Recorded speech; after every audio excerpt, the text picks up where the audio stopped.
Everyone, welcome back my channel. ಇವತ್ತಿನ recipe ಬಂದುಬಿಟ್ಟು ಸಿಂಪಲ್ಲಾಗಿ ಅನ್ನ ಸಾಂಬಾರು ರಸ ಮಾಡಿದ್ದೀನಿ. ಬನ್ನಿ ಹೇಗೆ ಮಾಡೋದಂತ ನೋಡೋಣ. ರಸ ಮಾಡ್ಕೊಳ್ಳೋಣ. ಅದಕ್ಕೆ ಇಲ್ಲಿ ನಾನು ಗಾರ್ಲಿಕ್ ಹಾಕ್ಕೊತಾ ಇದ್ದೀನಿ. ಇದರಲ್ಲೇ ಪೆಪ್ಪರ್ ಹಾಫ್ ಸ್ಪೂನ್ ಹಾಕ್ಕೊತಾ ಇದ್ದೀನಿ. ಜೀರಿಗೆ ಹಾಫ್ ಸ್ಪೂನ್ ಹಾಕ್ಕೊತಾ ಇದ್ದೀನಿ. ಇದನ್ನ ಗರಿ ಗರಿಯಾಗಿ ಗ್ರೈಂಡ್ ಮಾಡ್ಕೋಬೇಕು. ನಿಮ್ಮ ಹತ್ರ ಕುಟ್ಟೋದಿದ್ರೆ ಅದರಲ್ಲಿ ಕುಟ್ಕೋಬೋದು. ಇಲ್ಲಿ ಗರಿ ಗರಿಯಾಗಿ ಗ್ರೈಂಡ್ ಮಾಡ್ಕೊಂಡಿದ್ದೀನಿ. ಇದನ್ನು ಸೈಡ್ಗೆ ತೆಗೆದಿಟ್ಕೊಳ್ಳೋಣ. ಇದರಲ್ಲೇ ಒಂದು ಟೊಮೆಟೊನ ಕಟ್ ಮಾಡ್ಕೊಂಡು ಹಾಕ್ಕೊಳ್ತಾ ಇದ್ದೀನಿ. ಇದನ್ನು ನುಣ್ಣಗೆ ಗ್ರೈಂಡ್ ಮಾಡ್ಕೋಬೇಕು. ನೀವು ಬೇಕಾದರೆ ಸ್ಮ್ಯಾಶ್ ಮಾಡಿ ಬೇಕಾದರೆ ಹಾಕ್ಕೋಬೋದು. ಟೊಮೆಟೊನ ನುಣ್ಣಗೆ ಗ್ರೈಂಡ್ ಮಾಡ್ಕೊಂಡಿದ್ದೀನಿ. ಇದನ್ನು ಸೈಡ್ಗೆ ಇಟ್ಕೊಳ್ಳೋಣ. ಇಲ್ಲಿ ಹುಣಸೆಹಣ್ಣನ್ನು ನೆನೆಸಿಟ್ಕೊತಾ ಇದ್ದೀನಿ ನೀರಲ್ಲಿ. ಇಲ್ಲಿ ಪಾತ್ರೆನ ಬಿಸಿಯಾಗಕ್ಕೆ ಇಟ್ಕೊಂಡಿದ್ದೀನಿ. ಇಲ್ಲಿ ಪಾತ್ರೆ ಬಿಸಿಯಾಗಿದೆ. ಅದರಲ್ಲಿ ಸ್ವಲ್ಪ ಆಯಿಲ್ ಹಾಕ್ಕೊಳ್ಳೋಣ.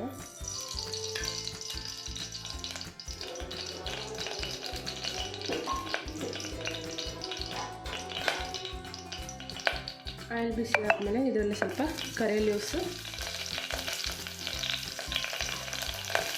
ಮತ್ತು 2 ಗ್ರೀನ್ ಚಿಲ್ಲಿ, 2 ಬಾಡಿಗೆ ಮೆಣಸಿನ್ಕಾಯಿ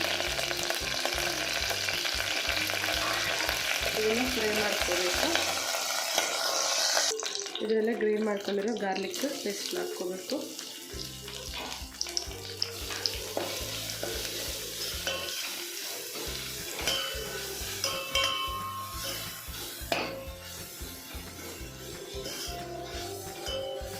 ಇದನ್ನು ಚೆನ್ನಾಗಿ ಫ್ರೈ ಮಾಡಿಕೊಂಡು ನಾವು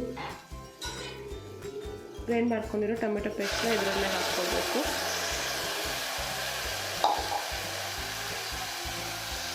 ಹಾಕ್ಕೊಂಡು 1-2 ನಿಮಿಷ ಚೆನ್ನಾಗಿ ಫ್ರೈ ಮಾಡ್ಕೋಬೇಕು.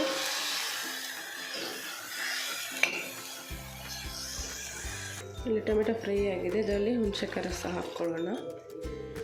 2 ಗ್ಲಾಸ್ ವಾಟರ್ ಹಾಕ್ಕೋಬೇಕು.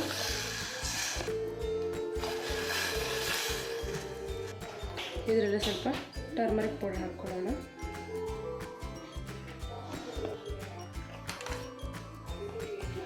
ರುಚಿಗೆ ತಕ್ಕಷ್ಟು ಸಾಲ್ಟ್ ಮಿಕ್ಸ್ ಮಾಡಿಕೊಂಡು 1-2 ನಿಮಿಷ ಕುದಿಸ್ಕೋಬೇಕು. ಇದೆಲ್ಲ ಸ್ವಲ್ಪ ಕೊರಿಯಾಂಡರ್ ಲೀವ್ಸ್ ಹಾಕ್ಕೊಂಡು ಮಿಕ್ಸ್ ಮಾಡ್ಕೋಬೇಕು.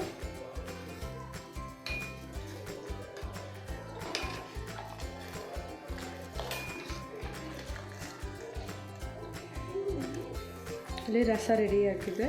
ಸ್ಟವ್ ಆಫ್ ಮಾಡ್ಕೊಂಡ್ಬಿಡೋಣ. ಈಗ ರೈಸ್ ಮಾಡ್ಕೊಳ್ಳೋಣ. ಇಲ್ಲಿ ನಾನು 1 ಗ್ಲಾಸ್ ಅಕ್ಕಿನ ಹಾಕ್ಕೊತಾ ಇದ್ದೀನಿ.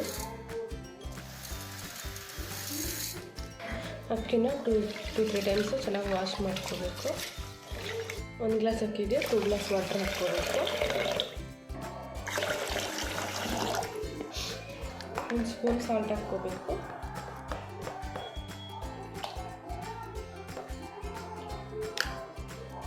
ಲಿಡ್ ಕ್ಲೋಸ್ ಮಾಡಿಬಿಟ್ಟು 2 ವಿಸಿಲ್ಸ್ ಕೂಗಿಸ್ಕೋಬೇಕು.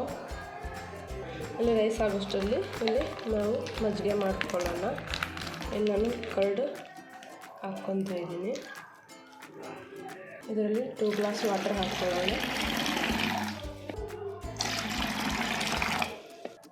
ಮೊಸರನ್ನ ಚೆನ್ನಾಗಿ ಇದು ಮಾಡ್ಕೋಬೇಕು.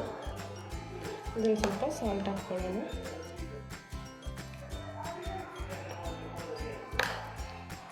ಕೊರಿಯಾಂಡರ್ ಲೀವ್ಸ್ ಸ್ವಲ್ಪ. ಇದನ್ನು ಸಾಲ್ಟೆಲ್ಲ ಚೆನ್ನಾಗಿ ಇದಾಗಬೇಕು, ಕರ್ಗೋವರೆಗೂ ಮಿಕ್ಸ್ ಮಾಡ್ಕೊಳ್ಳೋಣ.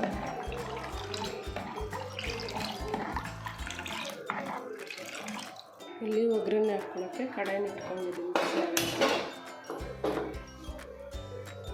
ಇದರಲ್ಲಿ ಬಿಸಿ ಆಗಿದೆ. ಇದರಲ್ಲಿ ಸ್ವಲ್ಪ ಆಯಿಲ್ ಹಾಕ್ಕೊಳ್ಳೋಣ.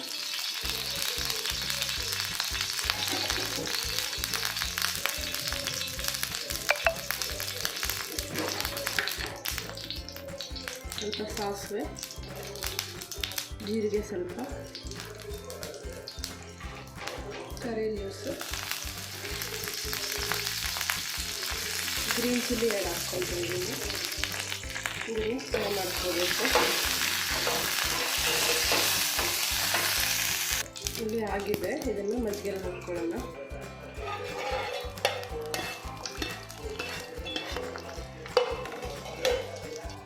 ಇಲ್ಲಿ ಮಜ್ಜಿಗೆ ಕೂಡ ರೆಡಿಯಾಗಿದೆ.